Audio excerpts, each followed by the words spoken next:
Welcome to another awesome episode of Shoot to Grill. My name is Jason Bailey. I'm going to be your host as always, where we grill and we talk to awesome people. That's just what we do.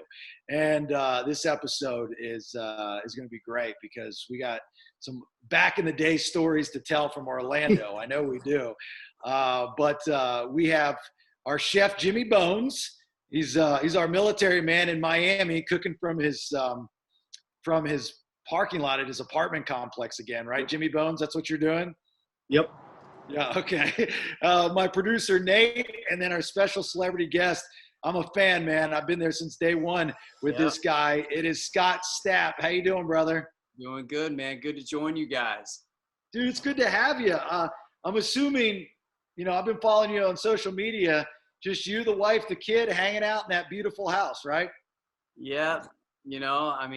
Well, aside from the 3 dogs, the cat, and then somehow 4 chickens showed up and 2 ducks.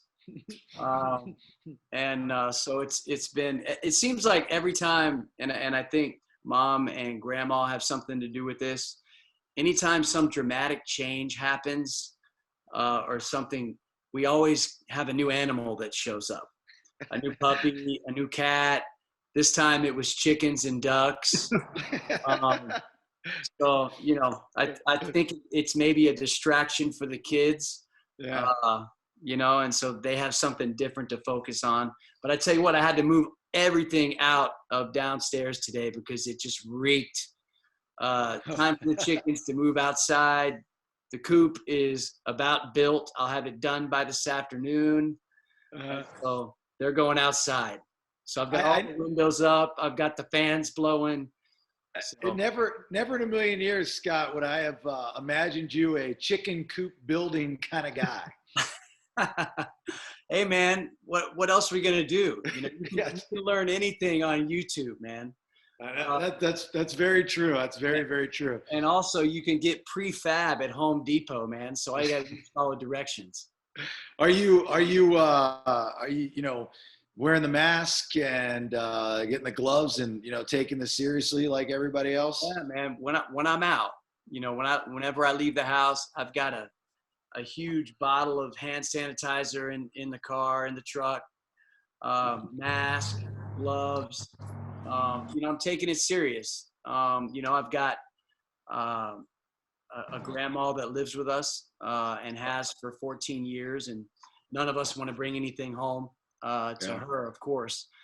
And then we just want to keep each other safe, man, because this thing doesn't discriminate, man. I've seen so many stories about, when they initially said it was just an older person's, were at the highest risk. I've seen too many stories of young families, people in their 30s, 40s. And so, we got to follow the guidelines, man.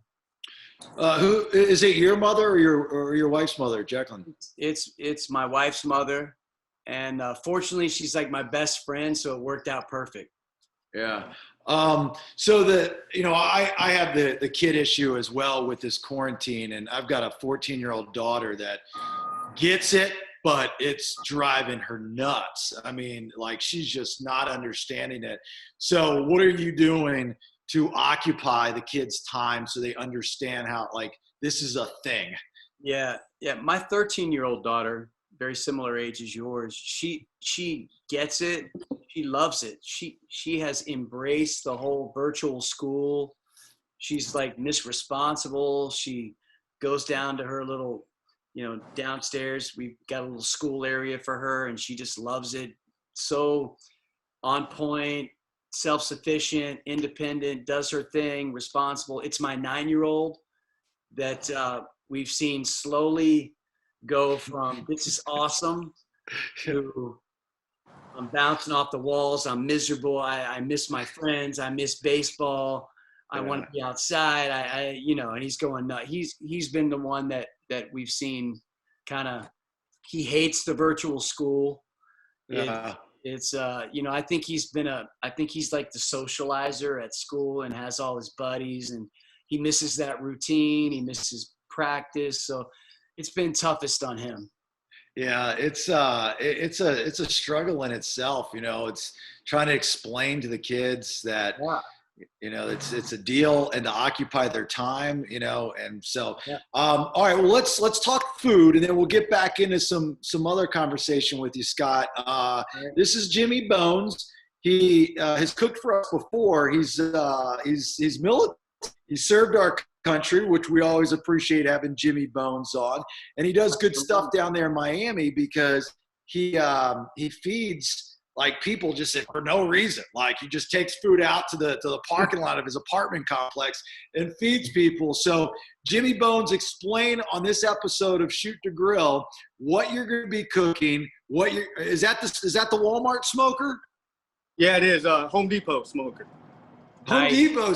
I thought it was Walmart smoker before. All right, what are you cooking on this episode, this quarantine virtual episode? So today we're going to do a Blazin beef and chorizo burger stuffed with manchego cheese. That sounds delicious. Scott, are you a grill guy? It sure does, man. We have been grilling so much during this. Yeah, I love to grill, man, and going through college, that was my job. I worked at Ruby Tuesdays and TGI Fridays and other restaurants as the grill cook, flipping burgers and steaks and chicken. So I got my training there. So I man the grill, man. That was in Tallahassee? Yeah, that was in it started out, my first grill job was in Orlando, and then Tallahassee, yeah. That's awesome. What temperature are we putting this on, Jimmy Bones? So I'm hoping the grill is probably going to be about 500 to 600. I mean, it just depends because it's charcoal, and it's a cheap grill. But 500 to 600, and it's not going to take very long at all. I mean, the burgers are going to be done within a few minutes. So I haven't started anything yet. So I mean, I can get into it anytime you want. Well, dude, you do your thing. Scott and I will chit chat. You know how the drill works, man. Yep.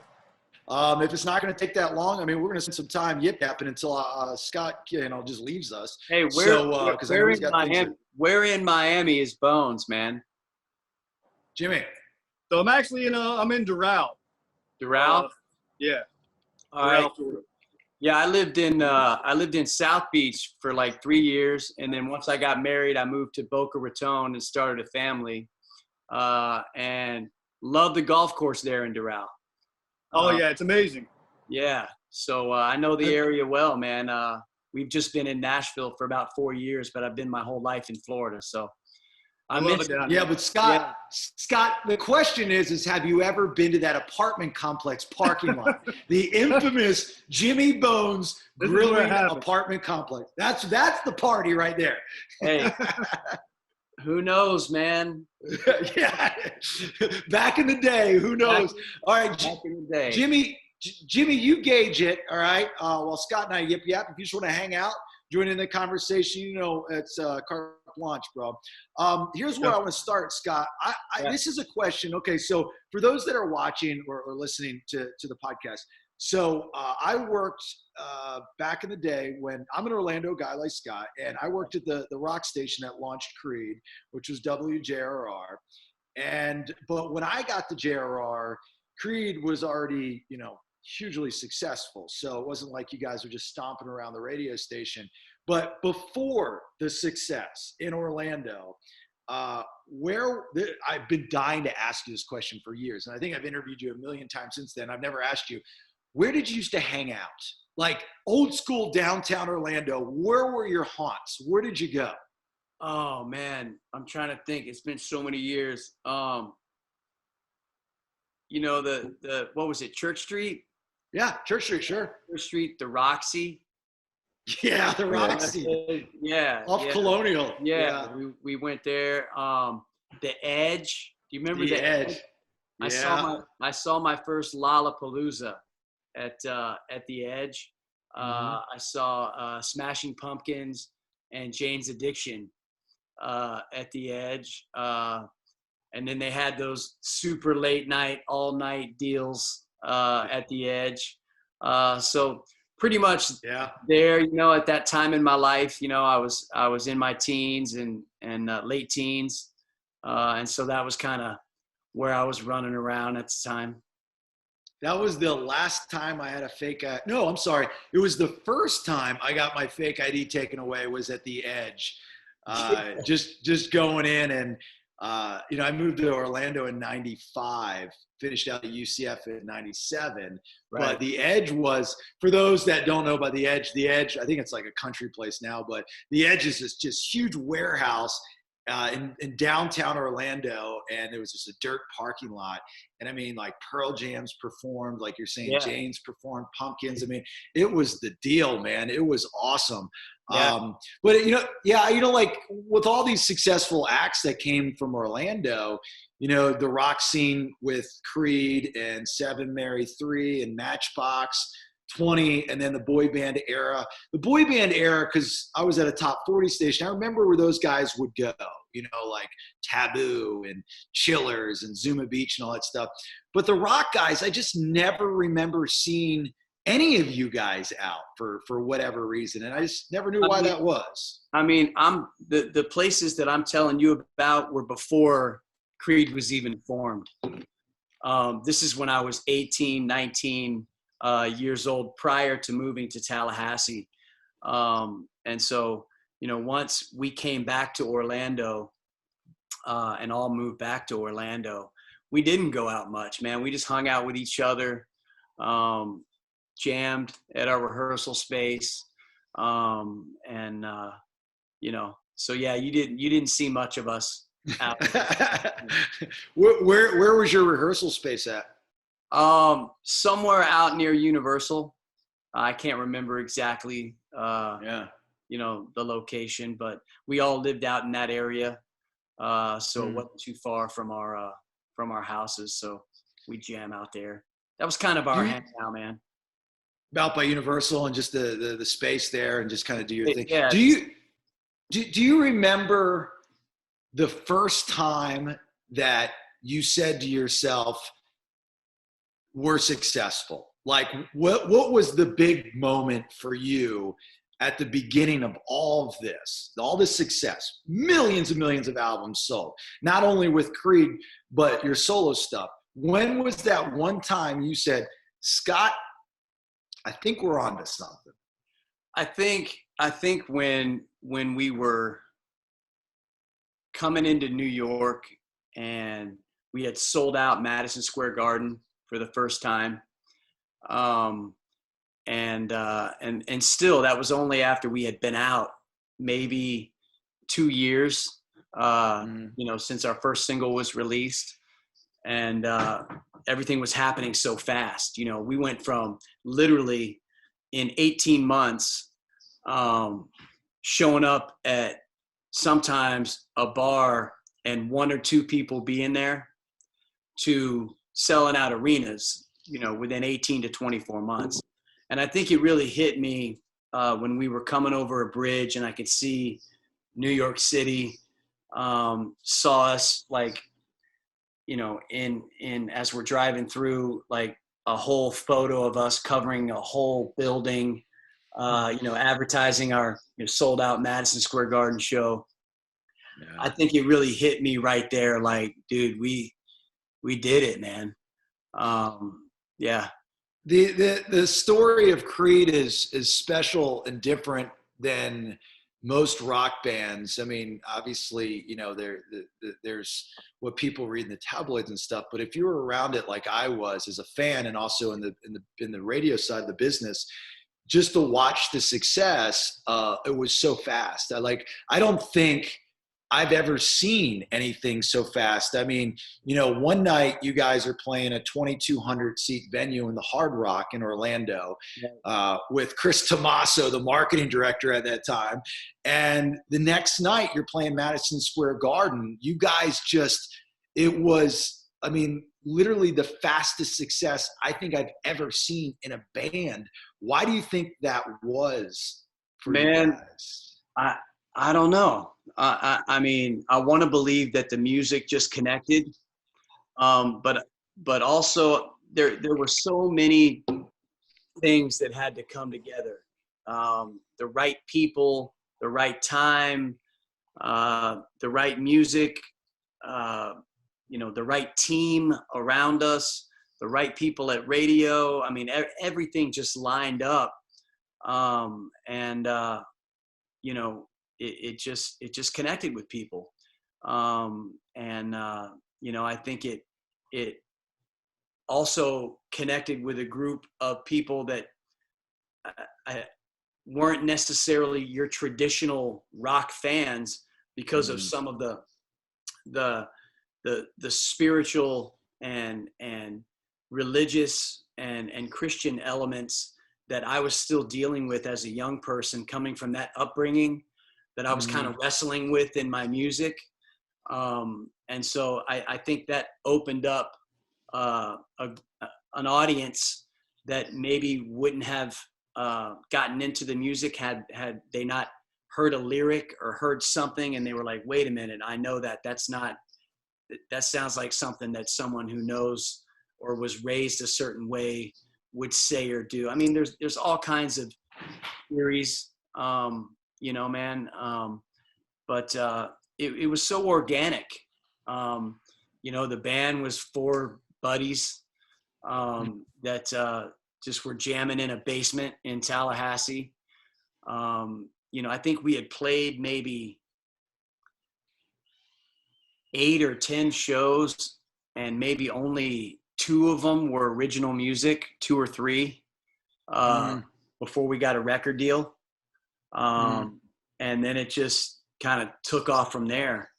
But it was really cool, man. Radio really latched on, and I really can't explain it, man. It was just so looking back, it was a whirlwind, man. I mean, everything happened so fast. Yeah, and you look at kind of, I like to play this game just as a music fan. You look at the genres of music, and then you look at, you guys skyrocketed in early 2000s, right? Early 2000s was the launch. It started in 97. 97. And then in 99 with our second record is when the music crossed over to hot AC and pop. So we started out as just a active rock, mainstream rock band with our first record. And it did extremely well. Sold a lot of records with a lot of people. But once we had the songs Start at Rock Again, but then at that time, rock was still crossing over into mainstream and top 40. So once we went to that genre and achieved, number ones at that format, that's when it really just took off to astronomical levels. Well, you look at like where Creed came in after, because you had this, of course, the grunge era, which was very, very deep, very lyrical, and that's my generation, Gen Xers, and we loved it. And then it started kind of phasing out, and you started to get this muddled world of a lot of poppy stuff, singer-songwriter in that top 40 genre, and the rock bands were not as heavy and dark as the Nirvanas and the early Pearl Jams and the Alice in Chains and the STPs and stuff. So there was this gap between lyrical rock, true rock, and poppy, soft bubblegum rock. Creed fell in the middle of that. And I personally, I mean, I might be talking out my ass here, dude, but I'm just saying personally, that's where I think you guys filled a void. I'm glad you brought that up, because our singles never represented our albums. You know what I mean? Like if you listen to our album, they were dark, they were heavy, they were dark and heavy lyrics and moody, heavy rock music. But the songs that ended up becoming singles, except for a couple, like maybe Bullets, and What If was on the cusp, but the records in themselves were much darker and heavier than the singles reflected. So you're right. We did tap into, from that standpoint, sonically and lyrically, 2 different extremes of rock music. And you're able to cross over, Yeah. which is, I mean, that's the game. Yeah. You know, if you're a rock band and you can cater to the gearhead, and you can also cater to the casual music fan, you know, which is the top 40 audience, dude, that's where the money comes, and that's where the fame and fortune come. So I'm going to skip around here because, you know, when we get to lyrics, I mean, you're a true lyricist, and anybody that's heard, whether it's the radio stuff from Creed or the single stuff from Scott or the deeper stuff on the albums, you know that when you write and you write well. So the solo stuff that you have put out, especially just recently, the Space Between the Shadows this past July, and just recently Survivor, which is, from what I understand, the most added single from you ever for radio. Yeah. Which is huge. Yeah. It's huge. So this stuff, even with everything that you've gone through, and being sober for as long as you've been sober, are you still able to tap in and write about that stuff like it was yesterday, like you did with Survivor? Absolutely. I mean, I think the first single, Purpose for Pain, off the Space Between the Shadows, was my highest charting song as a solo artist, or at least since 2005. And so, you know, it's been a long time. But I had a dark period, man, where I wasn't making music. You know, I was wrestling with demons. I was battling. I was going through a struggle, man. And all that stuff that I went through, you know, has really come out in my last 2 solo records. And, you know, and I dealt with it a lot on my previous solo record, and then continued from a different perspective on this solo record. And so, you know, I've been called often, even by my own wife, a little too serious, a little too heavy, and I think too much.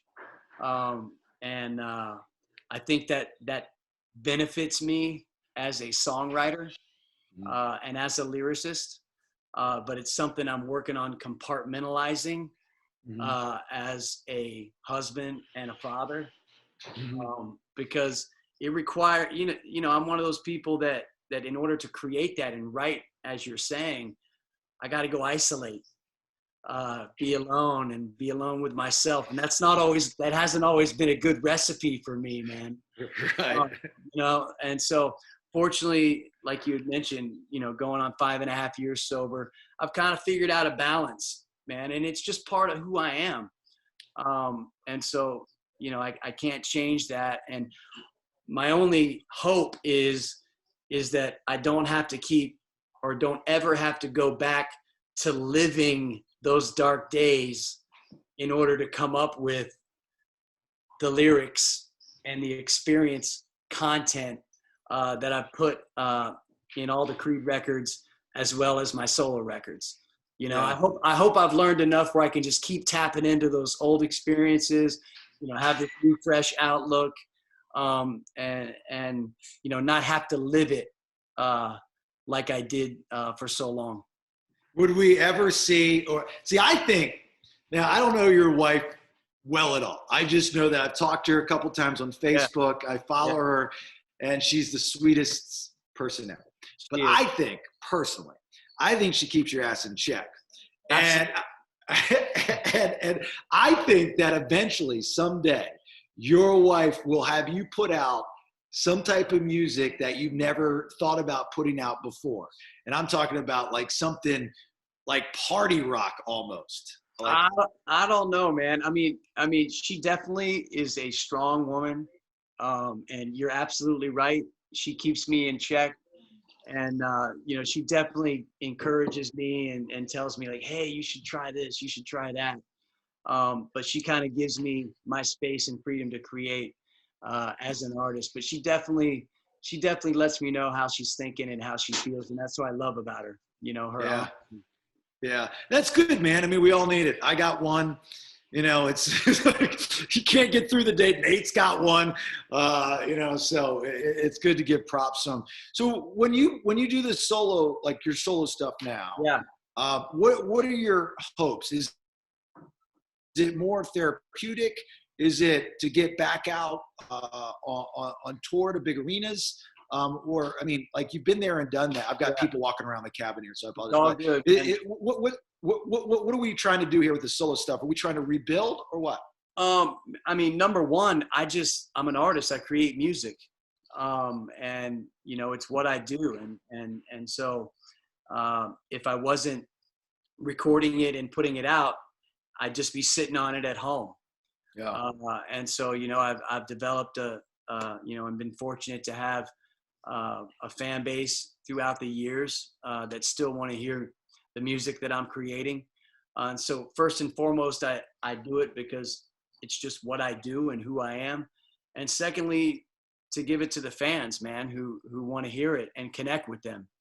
You know, I think as I've come out of this dark period in my life, I think one of my goals, man, is to reestablish myself in the rock community and in the rock scene. You know, I go out with a lot of these bands that open up for me that are currently, you know, the new up and coming bands or bands that have been around for the last 10 years. And, you know, they tell me how much influence, you know, Creed and my solo work has had on their band and what they do. And that feels good, but it also, you know, makes me want to say, it inspires me to say, hey, I want to be back in the game, man. You know, I took my time away to wrestle with some things and I got a lot more to give. I got a lot more to create, a lot more to share. And so I can't lie and say that one of my goals isn't to get back, you know, in the game. And fortunately, with this record, you know, it's kind of catapulted me there, man. And so I'm so grateful for that. And I've been so grateful for the rock community as a whole. And that includes rock radio for just embracing me and welcoming me on this record. And as a human being back into the fold, man, because we got to nurture our rock community. And that's the only way it's going to get back to where it needs to be, which is creating music that makes the whole world sing. You know, right now we're kind of in a niche, but I look forward to the day where we're back to the glory days and you know, back in the mix, you know, with what's going on, because I don't think it's right that we're not included in the mix of, you know, the top 40 genre. You know what I mean? I think it should be a balance. And I think it should show the diversity of America and the world. And so, you know, we got to keep pushing each other as artists and keep writing songs that connect with people and get back there. There's so much, you know, now, you know, we see cycles of rock music, you know, in the late 90s, you know, obviously, well, go back to the 90s. Well, let's go back to the 80s. You know, you go to the 80s, the glam rock, and then the grunge, and then there's that GNR section. And then there are the Creed days, then even the new metal stuff with, you know, the POD, the Biscuit, you know, that kind of rock, that rap rock. And then you get into the 2000s, what we'd call active rock in the radio business, where you had the Godsmacks and the Salivas and the Shinedowns and all stuff. So there's been these, you know, moments. Now's a great moment. You know, Glorious Sons, Bad Wolves, these bands, Five Finger Death Punch, these bands are so awesome. So you're right, it's there. It's just for some reason not hitting on all cylinders. You say a lot of these guys, you know, come up to you. Go ahead, Scott. What? I think there's bands like Bad Flower. Bad Flower, another great one. And some of the bands that you mentioned that really have the potential and the talent to take that step and bridge the gap between active and that platform that reaches the masses. I think they're on the cusp of it, especially Bad Flower. Bad Flower is a great band. That's one I should have mentioned too. But out of these bands, you know, you say they come up to you and they're, like, hey, I loved Creed, I love your solo stuff. What are some of these bands that have reached out to you and talked to you and said how, much you've influenced? I'm just curious, like, what do they say to you and who are they? I mean, gosh, it's literally almost everyone I run into. That's awesome. Pop Evil, Mester, Adelita's Way. Man, you put me on the spot there. Adelita's Way is another band. They've been around for a minute. They have. I mean, they've been around for a while. I think they're from Vegas, if memory serves. And I remember when they first came out, and they had a little radio play, and I saw them live, and they were like, I think 3 deep in the lineup. Forget who they were with, and I was blown away. Yeah, and I know they're still around. Yeah. Great band, fantastic band. Great band. I mean, I think they had 3 or 4 number ones at Active Rock a few years ago, 5 or 6 years ago. I think they had a streak, 3 or 4. Yeah. Another band, Sunflower Dead, which is an up-and-coming band. Stitched Up Heart. A lot of these bands that I run into. It's an honor to hear that. And it's an honor to still be, in a place where I'm rocking with them, man. And you're not old, Scott. It's not like you're 90 years old or anything. I know, man, but hey, man, I've been doing this now for almost 25 years professionally. So even though I started very young, and I still, thank you, consider myself young. I am a veteran. Guys. And so, it's awesome, man, to be able to get asked questions and, help guide and direct some of these younger bands because I really don't want them to have the pitfalls and go down some of the roads that's so easy to fall into. So it's awesome to be that kind of guy who can kind of mentor a little bit and, hopefully prevent some of these super talents not to have a dark period. Right. Or a band breakup, right? Or a band breakup. Right, or a band breakup. Man, that's so easy to happen because with success comes what I call the vultures or the wolves in sheep's clothing. If the band isn't aware that kind of stuff comes with success, those things can very easily creep in and start causing division within the band. I mean, there's so many things that I've been able to share through experience that I've lived very publicly. And so it's interesting to see, the impact that experience can have, not only from the music side and what to expect, but also now being sober. And letting these guys realize what a gift they have, and how awesome it is to be able to make music for your job, to do what you love and to tour the world, man, and don't do anything that would come in the way and take that away from you. Balance is the key. I love seeing you so happy, dude. I really do. I just like seeing you so excited about the music and life and the family and the quarantined. And, it's just, both you and I, been doing this for a minute and, we hear the stories and, it's just, I guess I have that personal connection with you guys, you especially, because of the Orlando stuff. Yeah. We're survivors, bro. We're survivors. Yeah. And we're survivors of the business. Yeah, and right now we're survivors of this pandemic, dude. I mean, everybody is it's just crazy, man. And it's crazy after all these years. We're still going at it. Here we are. Talking on a podcast. Yeah, who would have thought, man? I mean, seriously. Who would have thought really. we'd be doing this, 25 years later, man? I mean, come on. So when you're talking about, giving these guys advice on how to stay together, and we've seen throughout the history of time. I mean, again, you mentioned it, it's no secret. It was a rough breakup with Creed, and, you saw the GNR breakup and other bands, so on and so forth.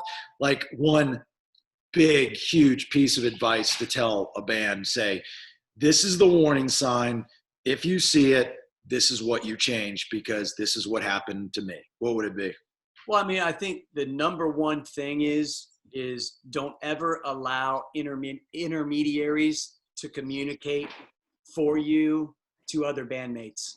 Always keep it the band first, the band conversations. If there's ever any issues, any gossip, anything, the band needs to get in a room, look each other in the eye, be honest, be humble, share your feelings, and be the friends that you were before any of it got big, any of the success happened, any of the accolades. Understand that, certain members in the band, may get more attention than others. Be aware of that, accept that. The ones that are getting that, bring the other guys into the fold. You know what I mean? Be considerate of your bandmates. Keep everything band-centric and the communication direct, and always be a good listener and love each other. And communication is key. Don't let anything or anyone ever separate. And if there's ever an issue, like with drugs or alcohol, rally around each other, and you can always take a break, get help for that person, and love on them. Don't, it's so easy to listen to the outsiders and say, hey, let's just get rid of and move on. No, you know what I mean? Be a family. You're a family. And as long as you keep that mentality, I think Seven Dust is an amazing example of a band that's been through so much adversity together, and they're a family, man. And they've acted like a family in every way, no matter what success or adversity has come their way. And I would put them up on a pedestal for how to handle and be a band and make it through everything. That's interesting. Seven Dust, even though obviously Blazin and those guys, I think he's from Atlanta, but Orlando was a home base for those guys too. I used to joke on the air and always say, like, Seven Dust is the house band for House of Blues, Right. And I say that with much respect, because I love all those guys. They would do so much for JRR at that time when I was there. So that's interesting. Were you hurt or upset when Alter Bridge came along? Because before you answer that, a little backstory there. So I remember the night I found out that was happening, and I was at House of Blues, and Mark comes up to me, Tremonti, and he pulls me aside and he says, "Buckethead, I got to tell you a secret, but you can't tell anybody." And he tells me, and I had no idea who Miles Kennedy was at the time. And then he explains to me who he was. I was like, great. And he's like, we're going to give you the first interview. And it's huge. They come to the station, VH1. Great for me, secret radio guy in Orlando. Right. And then they go off. But I always wondered that, when I have you on the radio, we can't really have these long conversations and stuff. But I've always wondered, were you hurt when they put that together? Because it was pretty much everybody but you, right? Well, I was hurt in how it went down initially, because I wasn't told. I found out like everybody else on VH1. And then I was a little bit shocked that Brian was involved because I'm not going to get into the details, but, I was just shocked that Brian was a part, given how the other guy's relationship with Brian was for years prior to that. But anyway, man, I have nothing but love for those guys, and I hey, it happened. We needed a break anyway, and so they've gone on and done, made a bunch of records and have done what they've done, and I have too. And so, but at the time, to answer your question, I was a little hurt in how it was handled. I would have liked a phone call and like said, hey man, we're gonna start another band. But hey man, we were young. All this was new. Obviously at the time, there was a breakdown in communication, and I wasn't communicating with him. Mark wasn't communicating with me. We were upset with each other. And you know, it was probably how things happen in a marriage when there's a divorce.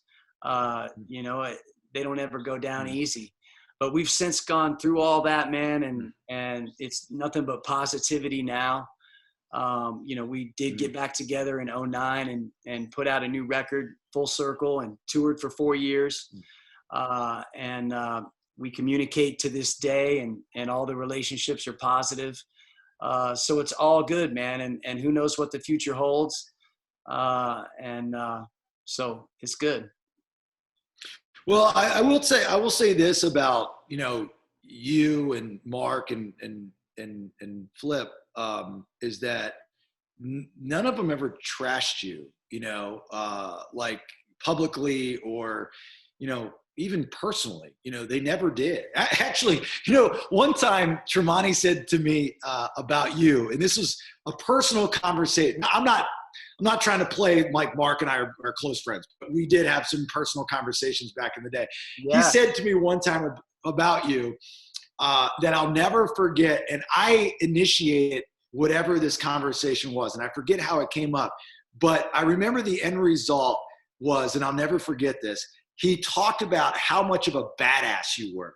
Like, he's like, I'm telling you right now, you don't mess with Stapp. Stapp will whip your ass. And I was like, really? I was like, is he really a tough guy? He's like, yeah, he's a scrapper. That dude can beat some ass. And I'll never forget him saying that to me. I'm like, wow, that's interesting. Never would have pictured it. Nice guy. Didn't think he was a fighter. That's great. Did you get a lot of fights back in the day or something? We a couple, man, in college, just stupid college stuff, man. But that's so long ago. I can't even imagine that person. I want to talk to the guy that you beat up in college. I bet you that guy brags about how Scott Stapp whipped his ass 30 years later. I guarantee that dude's still bragging about that.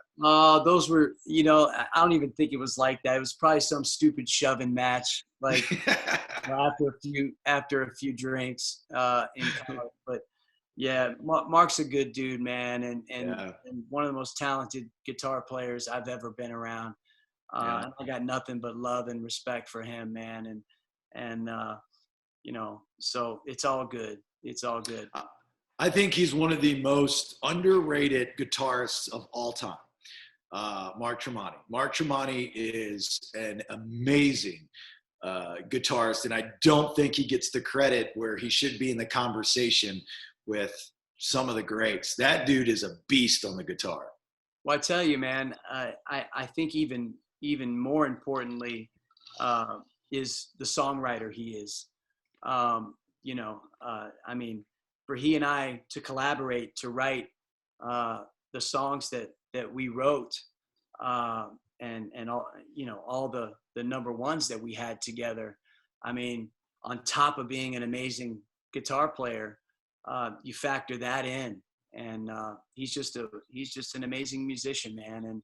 And we have this amazing chemistry, and this amazing partnership and writing relationship. And it just comes so easy for us. So I got nothing but love for him, nothing but love for Flip, nothing but love for Brian. And if anything is ever going to go down with Creed, you'll be the first to know. I'm going to hold you to that. You know, I think last time we had you on the radio, this is a couple years back. So I was on a hot streak. Like, I knew about Axl joining AC/DC before anyone else knew. And I got the inside scoop from a source. And, you know, being the stupid radio guy, any press you get, you know, it's great. So then we had you on, and you had said something like you were going to join a group of guys or something. I was like, it's STP. And this was before that kid, Jeff Goot, had joined them. I think it's his name. Yeah. Goot. Yeah. And I said, so the internet picks it up and says, Well, I said Scott Stapp possibly joining STP. I said I was playing with you because I couldn't make the announcement yet. So I said there's 6 degrees of separation. Oh, that's right. Yeah. Right. And, yeah. and the reason that I said that is because Scott Weiland had also been the singer in the band I was getting ready to be a part of. Right. So that was the 6 degrees of separation. Yeah. And you're right. Yeah. The internet ran with that and made up this huge thing that I was, you know what I mean? And you know, hey, you got to be careful. You got to be careful. I know. Yeah. Well, thank you for doing that. Any press is great press. You know that, at least for me. You know, I appreciate that. I was teasing and trying to create anticipation, you know, for the new project. Yeah. So anyway, I forgot that was you, man. Yeah, that was me. Oh yeah, I'll drag that shit out of you, Scott. I'll get it. Anything to be in the press. You know, I need all the love I can get. So what are our plans for the new album? I know you were in Atlanta just last year, put on a great show, and you're still going to tour for this record when you're allowed to. I mean, with this quarantine stuff. We had touring plans, you know, to be in Atlanta here in the next couple months. Again, all that's up in the air right now. We're still, you know, we're optimistic that, you know, and we're hoping that, you know, July and August, things will begin to resume, but we don't know yet. And so, you know, we're just going to follow the guidelines. We want to keep the audience safe, the venue staff safe, my band and crew safe. And so everything's so fluid, you know, right now. So as soon as there's any announcements about shows postponements or things being moved or rescheduled or anything like that, we make sure to make those and put them out on all my socials and my website. So we're like a lot of people. We're just kind of sitting back and waiting until we get the green light that things are a go. What's the biggest thing that's changed in touring in 19 last year versus 2000? Man, I mean, for me, it's like Disney World backstage. You know, I mean, it's sober. You know, my band is very much into health and fitness and you know, and so that's the biggest thing. You know, my kids are out a lot. And so it's just a very, very healthy, clean and sober environment. And I think that makes for the most amazing rock shows because you're on point, you got energy, you're sharp and you're present, you're in the now, and you got nothing inhibiting you from delivering the best performance of your life that night. And so that's I think that's all the fans want. And that's everything that I want as an artist and a performer. You know, I'm a big fan. I believe this. One of my life mottos is that nothing is bad, nothing is negative if you learn something from it. Yeah, would man. you agree? Would you agree that you couldn't talk like this and enjoy what you're enjoying without going through what you went through? You know, no regrets, even though it was terrible and it was horrible, but no regrets. Dude, absolutely, man. And that's what my first single on this record was about, Purpose for Pain. You know what I mean? Looking back on those experiences and finding a purpose in them. And you're right. I couldn't talk about these things like I talk about it now. I couldn't help other people that are going through the same things or similar things or adversities or struggles that I went through unless I went through them, learned from them, and got to the other side. I also couldn't appreciate certain things without going through those experiences. So, man, as long as you grow, as long as you learn, and as long as you find purpose for every experience, that every negative or adversarial or struggle or every fight that you have in your life, I think it's a win in the end, because it's experience and it enables you to help other people and also appreciate life an even deeper level than you ever have before, man. You're absolutely right about that. Yeah, I'm a big fan of that. Like, and it's Yeah. also a way to justify your screw ups too. You know, I mean, you look back and you're like, wow, dude, yeah, I did that. I mean, we're all guilty of it. I mean, like I can tell you stories about Nate from back in the day with, you know, fat girls and frozen salads and a, you know, bag of weed and a bottle of Jack. I mean, it's like we all got our days, man. You know, those are good times, but you know, we've done stupid things, and but you know, it's funny how horrible they are at the time. But you know, give it a decade, and they're great stories to tell, and they're funny, right? You got to have a sense of humor about it. Like, you can't look back too seriously about everything, and you know, it is what it is, man. It's life. We're human, man. That's what makes us real. That's what makes us human. But I also believe in paying those experiences forward, and helping other people out. And so that's helped me stay sober. It's helped me have this new life that I have, and keeps me one day at a time doing what I'm supposed to do to have this amazing new life that I have in sobriety. Well, when did you think, like, or how? I want to know from Scott Stapp how this happened. How did the band Creed get this almost mocking reputation? You know, like bands like Nickelback has had it happen. The boy bands have had it happen. There was a classic like band from the 60s or 70s that had it happen, but Creed got it bad. You know what I'm talking about? Like, it's almost like people mock them. But you guys have sold. How did that happen? It's happened to more bands than you can probably even count on your hands and toes when they reach a certain level of success. Yes.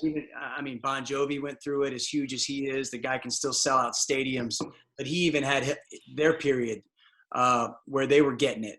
I think it just comes with mass success. It comes with just having so many songs, one after the other, getting constant radio airplay. And then it's the ebb and flow of people, man, and what they're into. You know, 1 minute you're the greatest thing ever, and the next minute you're not. It's just cycles, dude, and it is what it is. And you just got to ride it and have thick skin, and just keep doing what you do. And you can't, you know, what I learned a long time ago, not to read the good press and not to read the bad press, not to read any of it. Any press. You know what I mean? Just keep focused on what I'm doing, stay in the moment, and not let any of that affect me, man. Yeah. Because there was a time early on when we started dealing with a little bit of that it really hurt me. And I think it affected the whole band, because we were like, hey man, this isn't what our rock and roll dream like was supposed to be like. Like, you know, when it started to make that turn, we were just as shocked by it as anybody else. And I think it was a good indicator, looking back, that it was time to take a break. I mean, when you have, you know, 11 or 12 songs that go number one and are massively played for 7 straight years, you can get oversaturated. And I think it sets that up. And then some of the things you do, you know, could be cool 6 or 7 years ago, and then all of a sudden things change, and that's why you just got to be you. But I think it's a good indicator for a band, if that begins to happen, that it's, you know, success is great, but maybe it's time to take a little break and then come back and show everybody, you know, why you had that success in the first place by reinventing yourself, and writing music that's fresh, credible, and connects with people. You know what I mean? Yeah, you talk about, you look back now and you can laugh at certain things. Yeah. You've been, again, we're talking about the longevity of Scott Stapp and Creed. Do you look back now, especially with people in your life now, like your kids and your wife that weren't around then, and watch some of the original, like some of the first videos, Arms Wide Open, stuff like My Own Prison, and they have a field day. Like, can you still put those pants on? Like, I love the tank top, the hair. Yeah. Do this for me, Scotty, please. Does that happen in the Stapp household? Oh, absolutely. I mean, you got to be able to poke fun at yourself. It's just part of it. That's awesome. You know what I mean? We were young and just not even thinking. We were just in the moment. It's funny to hear my kids, sing my songs and do like parodies of them, kind of sing them in my voice, but like this over dramatized version of my voice. And it's just, I love it, man. I mean, part of it is like it's a blessing, because it means you become a part of pop culture, man. Yes. And like how many people in their profession, in their music careers have that. And that's a symbol of longevity and the impact that you've made. And so you just got to embrace it, man, and just keep moving forward and growing and evolving, and connecting. That's, to bring all of that back to where we are today.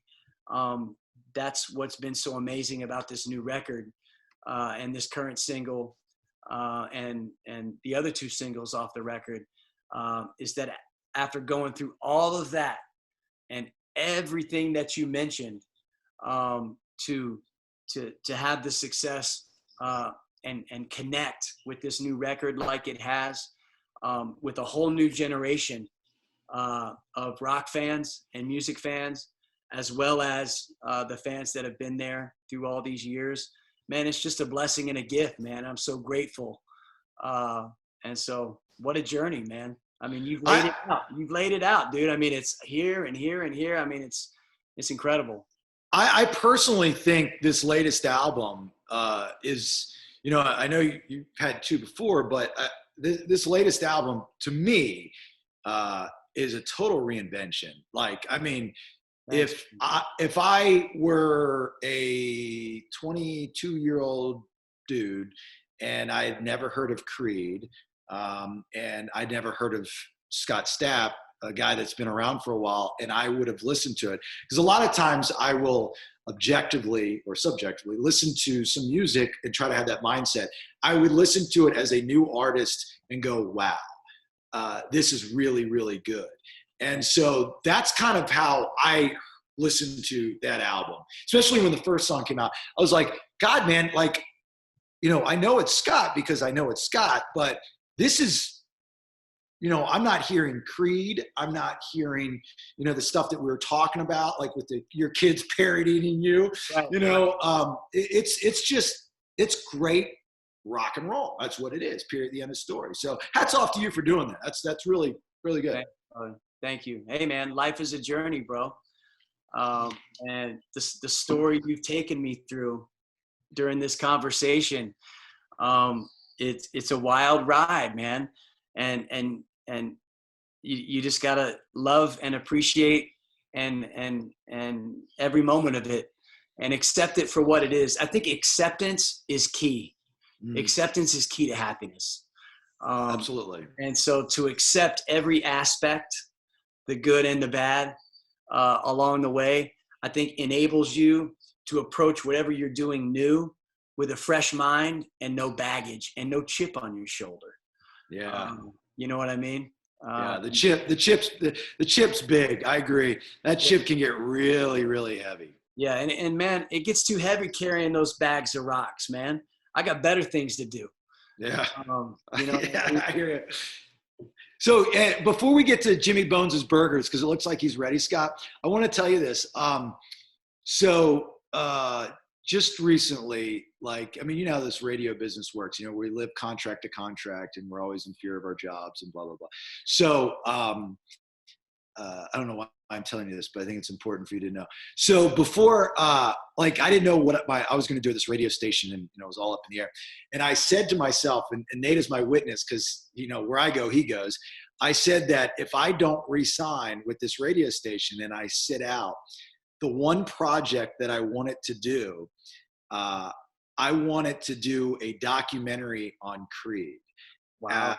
I think I swear to God, I'd already talked to production people, lined it up. I was going to come to you in Tennessee. I was going to go to the rest of the guys. If everybody would allow me to do it. I just think the story needs to be told, and I need to tell it, because most people that interview you guys aren't very good, and they ask the wrong questions. No offense to those guys, but whatever. So the story of Creed in American pop culture, or pop culture in general, needs to be told. And it needs to be told in a very cool, laid back, relaxed way. And it would set it up for one last run.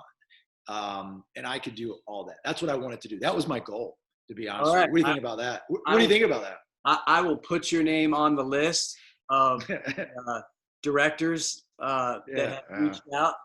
Yeah, I know, I'm sure. But hey, man, I agree. I think a documentary would be a great idea. I do too. Something that I know that has been talked about for a number of years.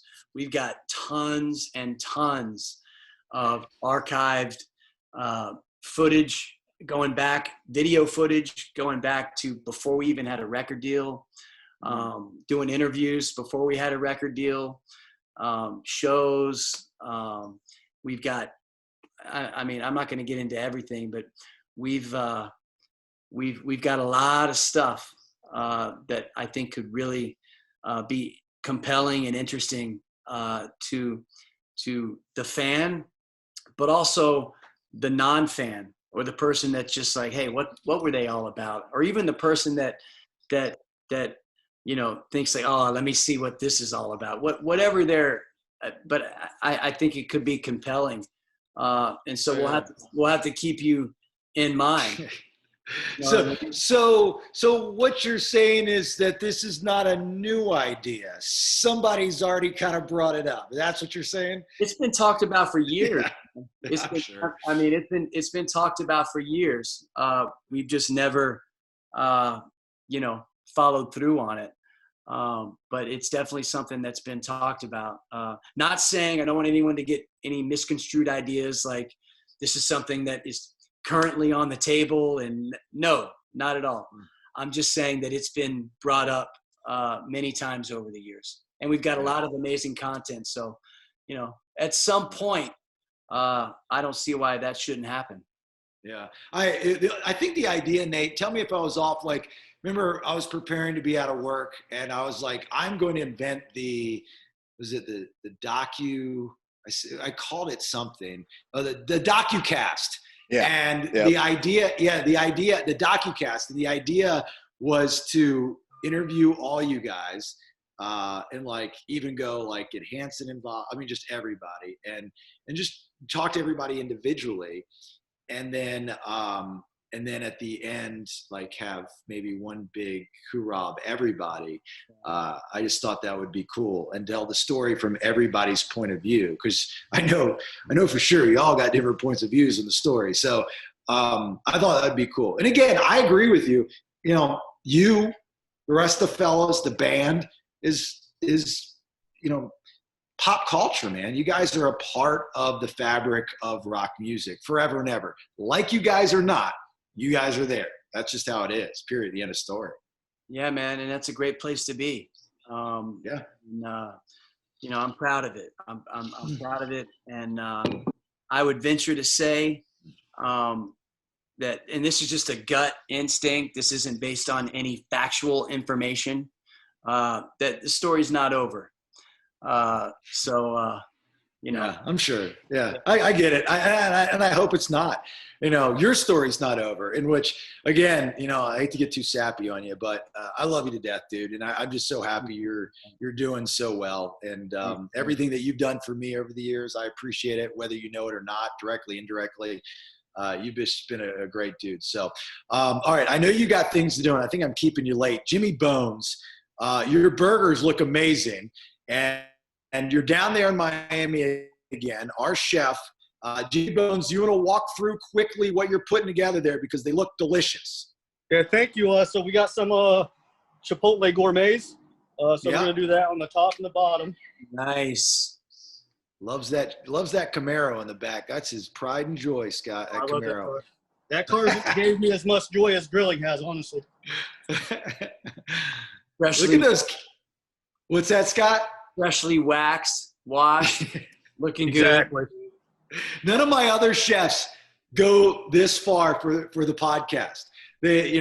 Jimmy Bones waxes the car, tells his neighbors that I can't even get people out of my shot in my cabin in North Georgia, but Jimmy Bones hasn't had a single person getting his shot the entire time while he's been grilling. It's been great. So, Jimmy, again, quickly, on your grill, you grilled it, open face, normal grate, at what temperature? It was probably about 500. It was pretty hot. Really hot, nice sear on the outside, on toasted buns, and anything else special you want to add to it? Yeah, so we did the Chipotle's gourmets. We did pickles, lettuce, and tomato. Lettuce and so this is straight up burger. Pretty straight up burger. Scott, would you like Jimmy Bones to get in that Camaro, drive from Miami, and deliver that burger to you right now? Hey, man, I think Amazon could probably have it here in 4 hours. They probably could. Jimmy, you're going to have to take a quarantine virtual bite of that burger for me, Scott, and Nate. Look at that. Yeah, baby. That's a good burger. Eat it up, Jimmy Bones. Let's see it. Get out of the camera. There you go. You got to get the hunch. Yeah, get the hunch. Attaboy. Yeah. Nice. That's a United States military bite of a burger, my man. I appreciate you, brother. That's delicious. All right. Thank you, Jimmy Bones. We'll talk to you soon, all right? Yeah, thanks. And all these recipes, again, on the shoot2grillpodcast.com. We got to thank STP, Shoot to Grill, STG, that's the name of the show, stgpoker.com. And, of course, can you get us all big screen again, Nate? So I can see ScottStapp.com, the space between the shadows. It's on there. Man. You can get it. Scott, again, brother, thank you so much for coming on. For having me, man. Thank you. All right. And we'll keep in touch. And then in the radio world, when you're ready to rock and roll, just let me know. We'll get it done, all right? Brother. I will, brother. It's great to see you, man. Good to see you, too. Be safe up there. Tell the family I said hi, and we'll talk soon, okay? All right, brother. Talk soon. All right. Thanks. Everybody, thanks for joining another episode of Shoot to Grill. We'll talk to you soon. Bye. All right.